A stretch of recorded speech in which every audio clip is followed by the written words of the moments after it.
Dude, these days are so ridiculous. Let me tell you what just happened because it was funny. I was looking around for my headset mic, which I don't use in the video, but I needed to set everything up. And I was hunting for it and I was pissed. I'm sitting right here, like right now. This is like 30 seconds ago. And I was like, are you kidding me? Like, where could I put it? It's like, oh, it's already plugged in. It's right here. It's that microphone. It's not the microphone you hear, but it's a microphone that I need to make everything else work, because that's how I do things. I don't know if it's smart or stupid, but like I was so pissed off, and it's like right here. Anyways, one of you, or more than one of you, said that I should say a phrase to thank y'all. I didn't know what language it was. I assumed it was Indonesian, but when I put it in Google Translate, it said it was Filipino.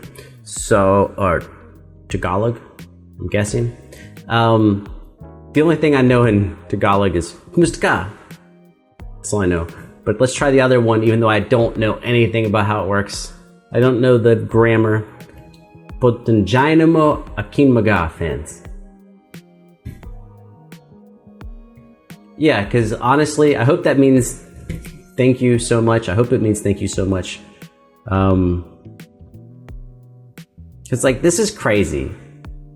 Like, everything that I do here feels crazy to me, but you're outpouring. Obviously you love Alip. Obviously. I love him too, but obviously you love him.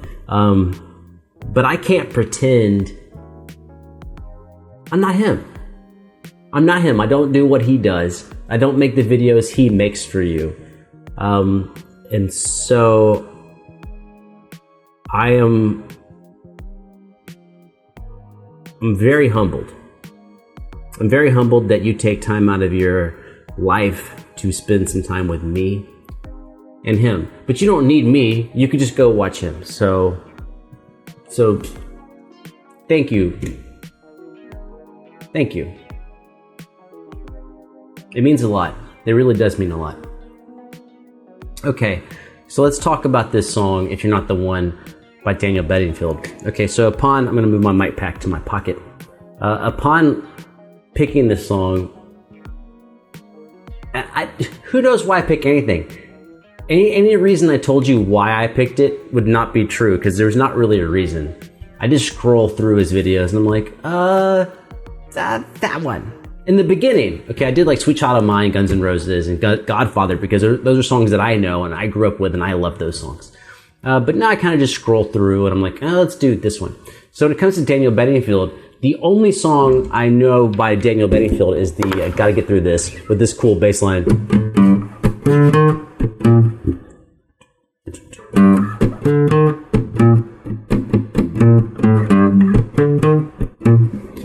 But some of you asked, you're like, hey, can you sometimes like listen to the song he's playing?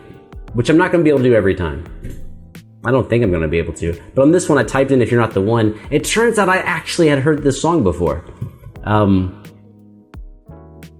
anyways, that's what's up. I'm not very familiar with this song. I'm not super familiar, but it is a song I've heard before. But again, with Alip, I think it's one of those things where I don't need to know the songs he's playing, because his playing is so beautiful. So let's take a breath. You don't have to take a breath. I'm going to take a breath. Let's take a breath and just enjoy some awesome guitar playing. Oh, and so there's different groups of people here, by the way. There's different groups of people. So like, there's a big percentage of you that are like, thank you so much for explaining things that he does. And there's another group of you that are like, dude, stop doing that. Like, get out of the way. And I understand, there's different groups of people. So why do I do that? Like, why do I tell you some things that he does? And it's because how I grew up with the guitar. And the guys that I grew up idolizing as just amazing guitar players were, Joe Satriani, Steve Vai, Eric Johnson, Steve Morse, and then of course lead guitarists in other bands, Kirk Hammett, just different guitarists. And when I was growing up, I didn't have a way to know how they were doing things. I was like, how do they do that? So this is my attempt to actually, like, all these videos are an attempt to pay. I'm actually talking to me when I was a kid, which is like, here's how some of this works. So that's why I'm making, it's a funny idea,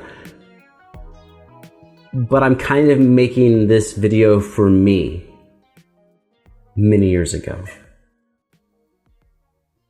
Anyways, I'm gonna click play, you click subscribe, let's do it.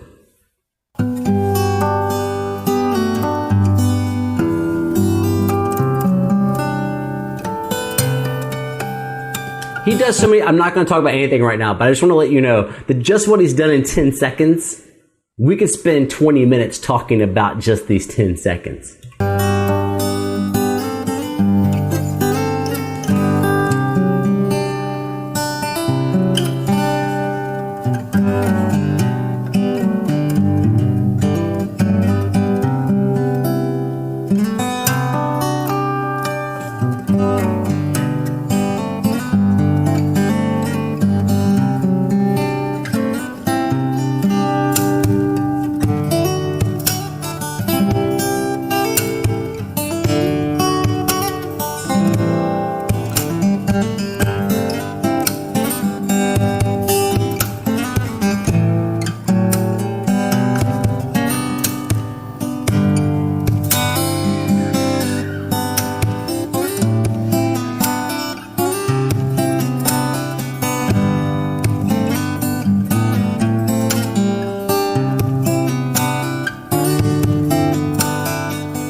All right, we're back to this. This is the part that I recognize from the song. He already played this section, obviously. We're 28 seconds from the end. Well, I guess we're 28 seconds from the end. I guess I should just shut up and get out of the way, and then I'll tell you some things about what's going on.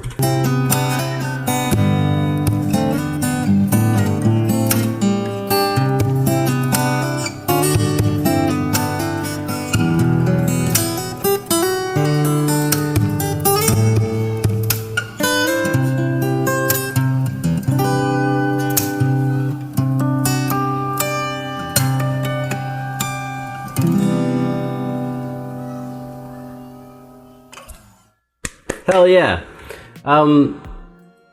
So let's cover some stuff. Put my mic pack in my pocket. And let's grab an acoustic back here.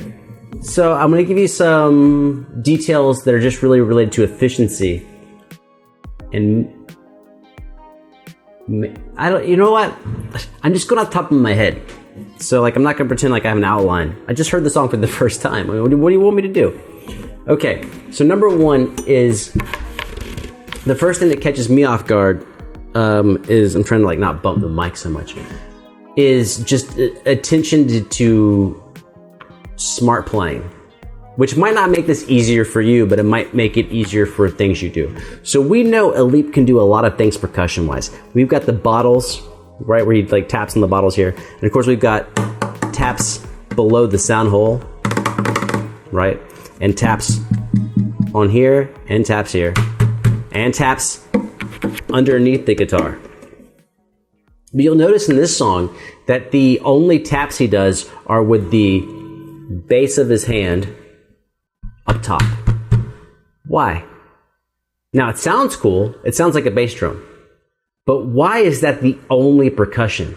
Because he has so much to play with his fingers that if he plays with his hand here, and he hits, look where my fingers are. They're immediately above the strings. And I can immediately go back to playing. If I tap here, I have to pull my hand backwards to get in a position to play. So his percussion is very well thought out. It's to make sure he can play everything else that's going on. Other than that, we've got a lot of these. Really, I think one of the most common things we hear from Alip is this half step up, half step down, but faster. That's all the time.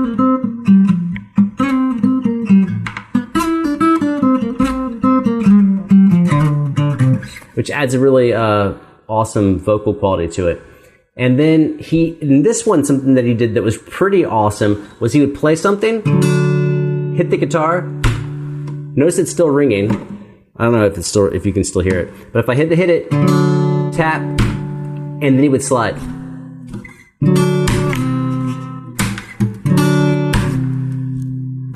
Which is it's a cool way of making like extra notes happen. And let's do one more thing on his harmonics. And this is something I've seen a lot of his videos now, maybe 40. And I never know which level of guitar player I'm talking to, so sorry. Whenever you see this, whenever you see him hold his finger out, and he's plucking with his thumb, he's always doing harmonics. Right? But if you ever see him go over the sound hole, he's over here where there's no neck. He's back here. He's always doing what would be a 2-octave harmonic, or maybe more importantly for you, a 24th fret harmonic. And what that means is, this is weird, you gotta visualize, because it's not actually here, you have to visualize, because my guitar's got like 19 frets. And his guitar, I think, has 19. Maybe 18, 19, 18. All of these acoustics, they're all basically the same, as far as how the dimensions are constructed. But if there were 5 more frets, if there were 24 frets, he's holding his index finger over where the 24th fret would be. Where's it on mine? I can't even hear it. There it is. Hear that? I'm over the sound hole. There's no fret there.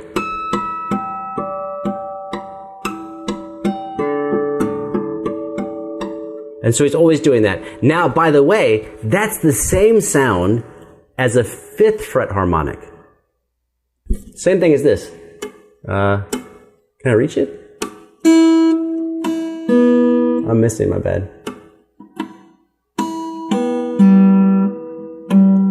Well, this is proof. This is why you don't do it up there. It's so hard to move your hand from here to up there that's a bad idea. So instead of playing them here, at the 5th fret, we play them at the 24th fret. Because the sound is the same. Because really what we're doing is dividing the string up by a fraction. And these are 1/4 the length. So it turns out the note you get from 1/4 from here to here, 1/4 from here to here, is the same sound you get as 1/4 from here to here. And that's the sound. Now, which one you use depends on what's going on with your hands. If your left hand is free, then use these. Because it's easy if this hand is free. If this hand is busy, like playing chords, then you're going to reach over and hit those. Anyways, that's just some talk about harmonics. Oh, and in case you want to know what pitch that is, that pitch you're hearing is 2 octaves higher than the sounds you would hear if you plucked the string. So for example, here I'll give you 3. Let's do let's take the G string. If I just pluck the G string, that's 1 octave, right? Or let's call it a bass line, as for like a fundamental pitch. If I play on the 12th fret, I go up 1 octave. That's 1 octave higher than that note. If I play here, that's 2 octaves higher. Same thing if I play over here. Let's do all 3 in a row.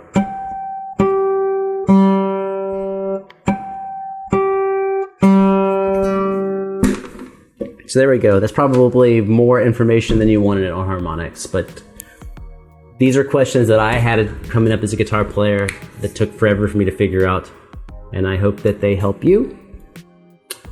And gotta check my mic pack. Whenever you see me look down, if you see me look down at this thing or you see me look to the left, I'm always looking to see if something's broken, because oftentimes things break. As a final, we're just out of here. What I want to say is just stay healthy. I want to say stay healthy, take care of yourself, take care of your friends and family. And there's never enough times to say that. But I feel like I want to say something different.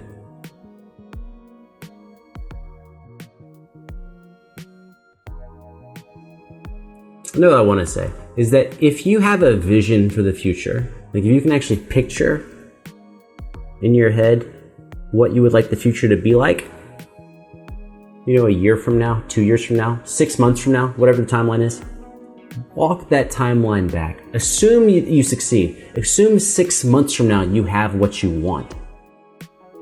If that was true, if 6 months from now you achieve your vision, what does tonight look like? What does tomorrow look like? What would your actions be if you were going to succeed in 6 months or a year?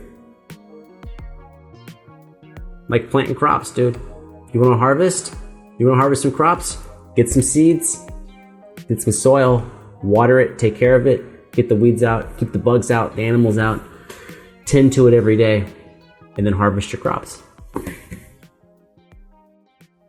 And with that, with me, it's 1 a.m. So I bid you good night. It's probably going to be the daytime when you see it, but I wish you a good night.